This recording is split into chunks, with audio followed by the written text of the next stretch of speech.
شعیب صاحب یہ بتائیے گا کہ کل آپ کی میں پریس کانفرنس بھی دیکھ رہا تھا, سپریم کورٹ سے کیا توقع ہے,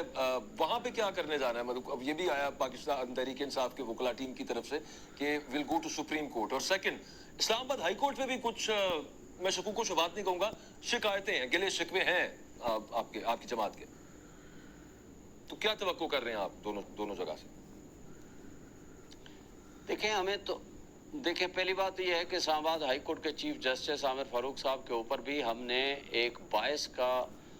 بتایا تھا, ان کو بتایا تھا کہ آپ اس کیس سے الگ ہو جائیں, اور اس کو سنے بغیر انہوں نے اس اپلیکیشن کو ڈسمس کر دیا. پھر ہم نے ہمایوں دلاور جو ایک متعصب جج ہے اور جس کا کنڈکٹ یہ مستقل بنیادوں پر شو کر رہا ہے کہ اس نے سزا دینی ہی دینی تھی, اس لیے کہ اس نے نہ ہمیں سنا. اس سے پہلے 2 دفعہ اس نے ہمارے پٹیشن ڈسمس کی بغیر سنے, وہ بھی کہ یہ کیس مینٹینیبل ہی نہیں ہے. اور عامر فاروق صاحب نے یہ 2 دفعہ جب ایک بندہ اپنا فیصلہ دے چکا ہو تو تیسری دفعہ پھر اس کو کہہ دیا کہ جی نہیں آپ سنیں. اور ایک طرف وہ کہتے ہیں کہ ہمیں حق کے دفاع کا اختیار ہی نہیں ہے, ہمارا حق ہی نہیں ہے. جب پراسیکیوشن وٹنس لے کر آئے تو اس کو تو حق ہے, لیکن جب ملزم کو ایک حق کے دفاع ہوتا ہے کہ سب سے پہلے اس کو آئین کے آرٹیکل 4 اور 10A کے مطابق اپنے گواہان پیش کرنے کا حق ہوتا ہے, وہ کہتے ہیں نہیں آپ کو نہیں ہے.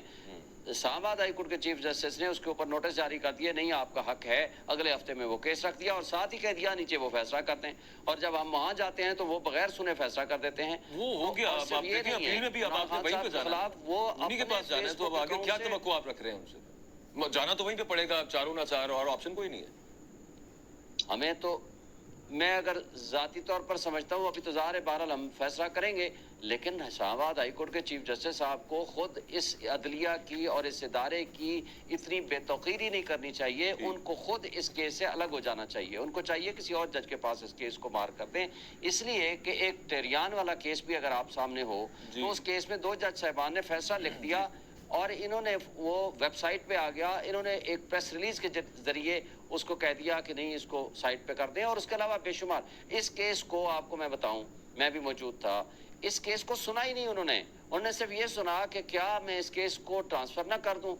اور اگر میں اس نتیجے میں پہنچا کہ ٹرانسفر میں نے اس جج سے نہیں کرنا, پرائرٹی ڈیمانڈز کے ایک جج 2 دفعہ فیصلہ کر چکا ہے تو تیسری دفعہ کیا کرے گا, تو پھر میں آپ کا مین کیس بھی سنوں گا. اور شعیب صاحب وہ جو آپ کہتے ہیں بریفلی ذرا بتا دیجیے گا, پھر میں سارا بانو صاحبہ کی طرف جانا ہے.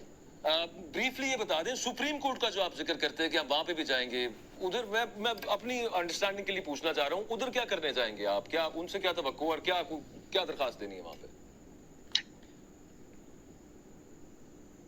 دیکھیں پہلی بات تو یہ ہے کہ ہم نے اس پہ اپیل فائل کرنی ہے, وہ انشاءاللہ ہم کریں گے اس فیصلے کے خلاف ہائی کورٹ میں. جو عامر فاروق صاحب نے یہ فیصلہ ریمانڈ کر کے دوبارہ بھیج دیا تھا ہمایوں دلاور صاحب کو, ہائی کورٹ کے چیف جسٹس صاحب نے 4 تاریخ کو, وہ اس فیصلے کے خلاف ہم نے اپیل فائل کی ہے, اور اس کے اندر ہم یہ سارے فیکٹس اینڈ گراؤنڈز لے کر جائیں گے, اور اس کے اندر ہم ان کو بتائیں گے کہ کس طرح ہمارے ساتھ. شعیب صاحب وہ تو اب فیصلہ آ گیا نا, اس کے بعد آپ کیسے سپریم کورٹ میں اس کے خلاف اپیل پہ جا سکتے ہیں؟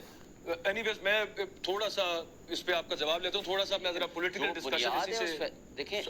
میں ذرا سارا بانو صاحبہ کو شامل گفتگو کر لوں. یہ سب معاملہ جو چل رہا ہے, بنیاد ہے اس فیصلے کی, اس فیصلے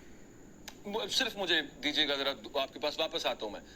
سارا بانو صاحب اس وقت جو معاملہ چیئرمین تحریک انصاف گرفتار, جیل کے اندر کچھ روز کے اندر الیکشن کمیشن ان کی نااہلی والا وہ والا پروسیس چل جائے گا, چیئرمین نہیں رہ سکیں گے پارٹی کے, آپ کو تحریک انصاف کا فیوچر ابھی کیا آگے نظر آ رہا ہے without its chairman? Who will lead the party, اور پارٹی آپ کے آگے آپ کو لگ رہا ہے کہ الیکشنز ہوتے ہیں تو اس کے اندر فیوچر ہے؟ کون پارٹی کو لیڈ کرے گا؟ میرے خیال میں جو ووٹر سپورٹرز ہیں وہ خان صاحب کے علاوہ کسی کو قبول نہیں کریں گے. الغرض کہ خان صاحب یہ وہ کہتے ہیں کہ یہ اپنی پارٹی کی قیادت اگر اپنی بہن کے حوالے کرتے ہیں تو میں بھی لوگوں کا وہ ہو جائے, لیکن باقی جو انتظار میں ہیں کچھ لوگ, تو ان کو لوگ قبول نہیں کریں گے. میرا جو بالکل صحیح, بالکل, مطلب the only way forward for Pakistan Tehreek Insaf politically is اگر ان کی بہن اب اس کو لیڈ کرنا شروع کر دینا, شاہ محمود قریشی کو مانیں گے لوگ, قریشی صاحب کو بھی نہیں مانیں گے, اسد عمر صاحب کو بھی نہیں مانیں گے, اور پرویز الہی صاحب کو بھی نہیں مانیں گے. نہیں, پرویز الہی صاحب کو تو اگر دیکھیں, اگر پرویز الہی صاحب کا اگر آپ یہ کہتے ہیں کہ وہ ہوں گے, تو یہ 1 سال پہلے میں نے بعض گشت سنی تھی کہیں پر پی ٹی آئی کیوں کی,